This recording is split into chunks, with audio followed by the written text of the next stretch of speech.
Avant la vidéo Affaire Aliko Dangote et la mafia économique black, je vous donne les clés pour reconnaître ces Africains ou ces Afrodescendants qui détestent leur négritude ou africanité.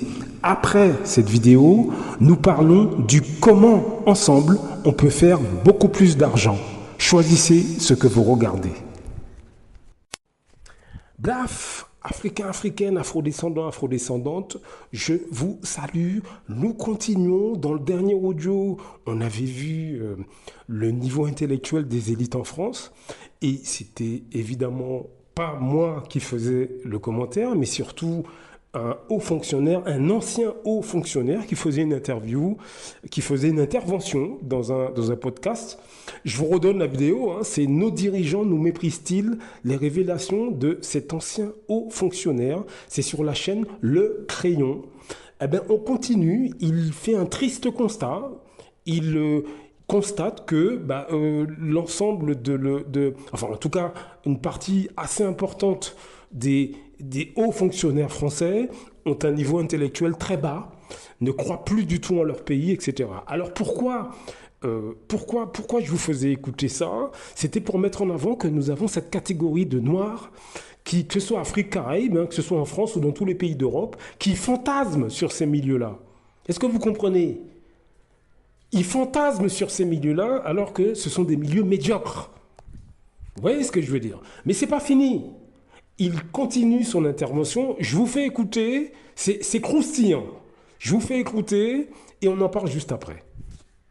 Donne une leçon en fait à son collaborateur et qui lui explique que pour faire carrière, c'est le costard qu'il faut. 80% de la carrière, c'est le costard.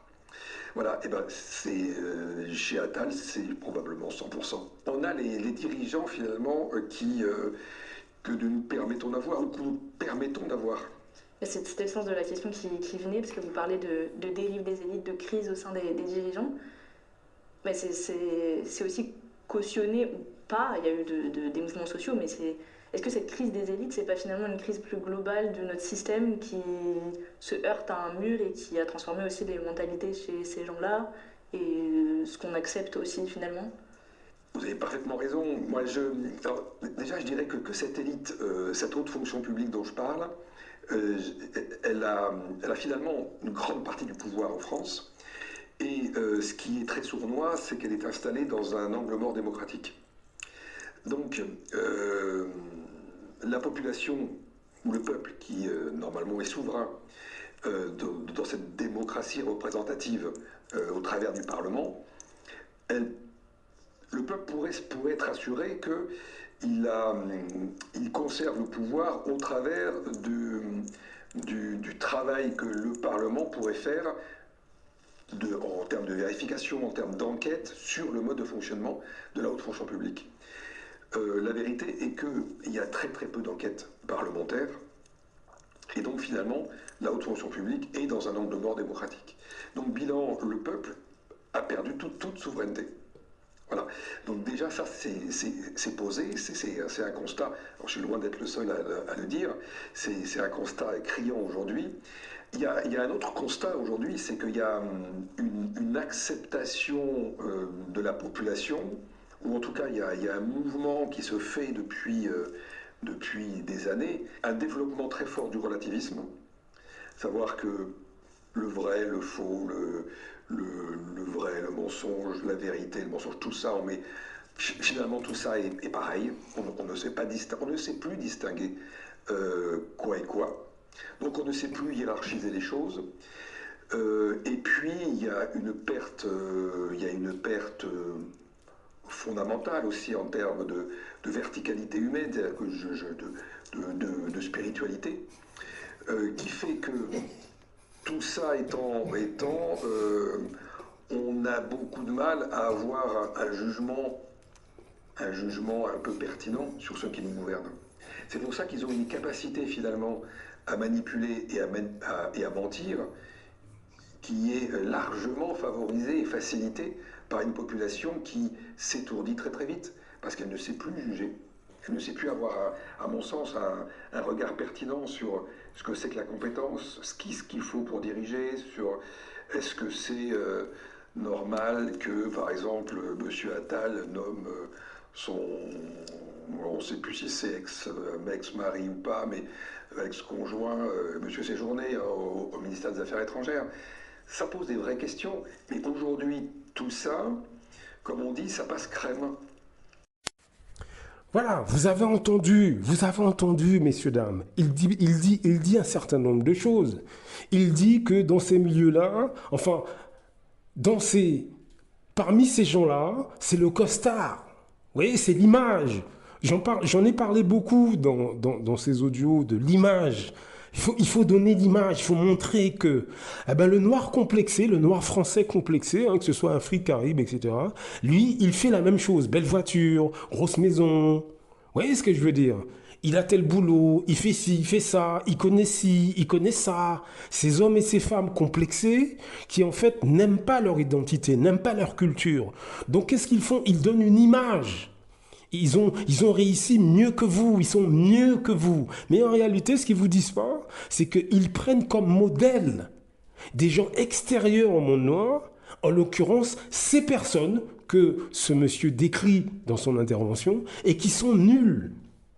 Et ce qui se passe, c'est que dans le quotidien, dans votre quotidien, vous êtes en contact avec des afrodescendants qui ne vous disent pas qu'ils prennent le monde noir pour du contenu qui va dans la poubelle.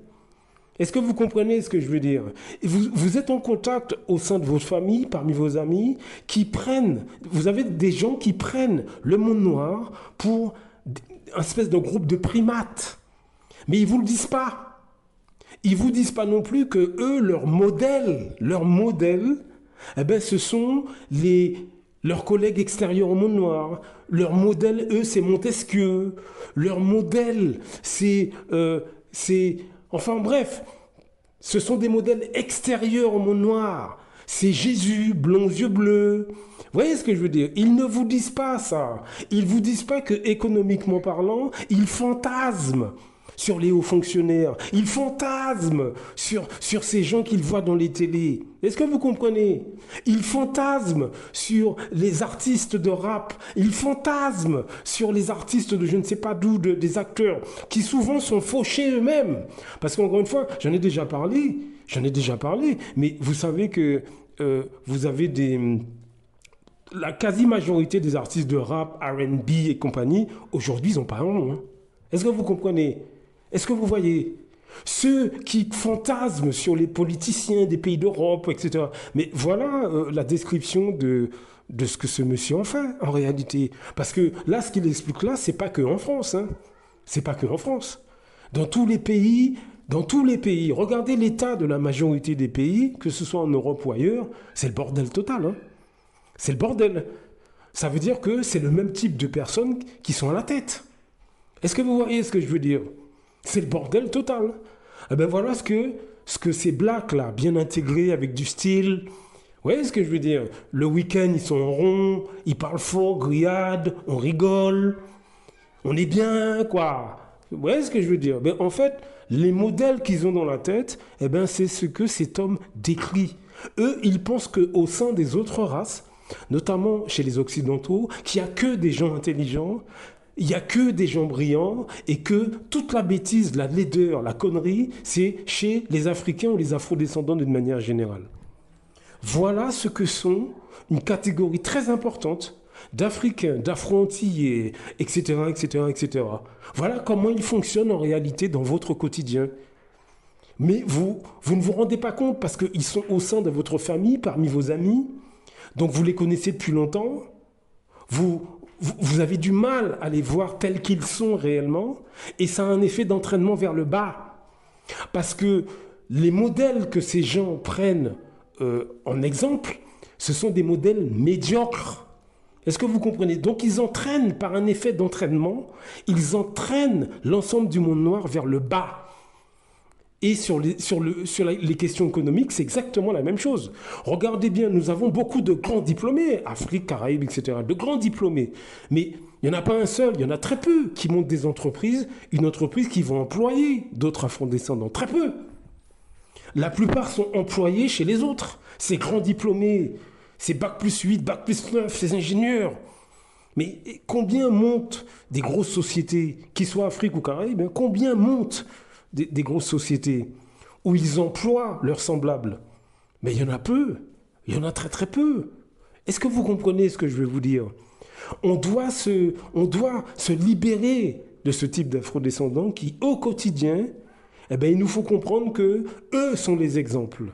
Mais non, ils sont bêtes, incultes, très souvent incultes, et ils se donnent des airs supérieurs pour masquer leur médiocrité.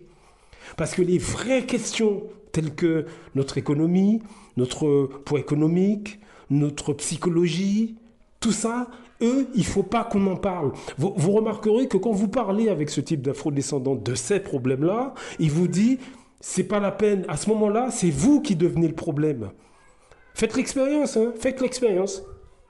C'est-à-dire que quand vous parlez des vrais problèmes, ces gens-là vous font croire que c'est vous qui devenez un problème. Vous n'avez pas de légitimité pour parler. Parce que si, parce que ça, parce que j'en sais rien moi, parce que j'en sais rien, parce que vous avez tel boulot, donc c'est pas la peine. Vous êtes au chômage, donc c'est même pas la peine de parler. Ou bien vous êtes divorcé, c'est pas la peine, etc. Vous n'avez aucune légitimité pour eux. C'est comme ça qu'ils verrouillent l'ensemble de leurs semblables et qu'ils nous poussent dans le bon manger, danser, rigoler. Est-ce que vous comprenez ce que je vais vous dire? Est-ce que vous comprenez? Voilà la réalité. Voilà pourquoi on a du mal à avancer. C'est parce que, en termes d'émotion, on est lié à des membres de notre famille, de nos amis, etc., qui sont de très mauvais exemples, mais on les suit sans faire attention. On a notre attention qui est distraite. Notre attention, elle est distraite par ces gens qui nous poussent à nous amuser, à rigoler, qui nous culpabilisent. Et pendant ce temps, on ne s'intéresse pas aux vraies questions comme votre poids économique. Est-ce que vous comprenez? Donc voilà le problème que nous rencontrons. Changez les choses, informez-vous, lisez, regardez des émissions sur le poids économique. Qu'est-ce que c'est l'argent? Commandez des livres, etc. Formez-vous sur ces questions-là. On doit avancer. Blaf, à très bientôt. Beaucoup d'Africains se lèvent contre les autres Africains. C'est généralement à travers la corruption. L'Europe, l'Occident le sait. La meilleure façon de faire tomber un Africain qui se lève pour les intérêts des Africains, il faut aller corrompre ses amis ou ses compatriotes. C'est comme ça que c'est toujours à cause de l'argent. Celui qui a fait tomber son cara, il a fait pourquoi? C'est parce qu'il voulait être son cara à la place de son cara.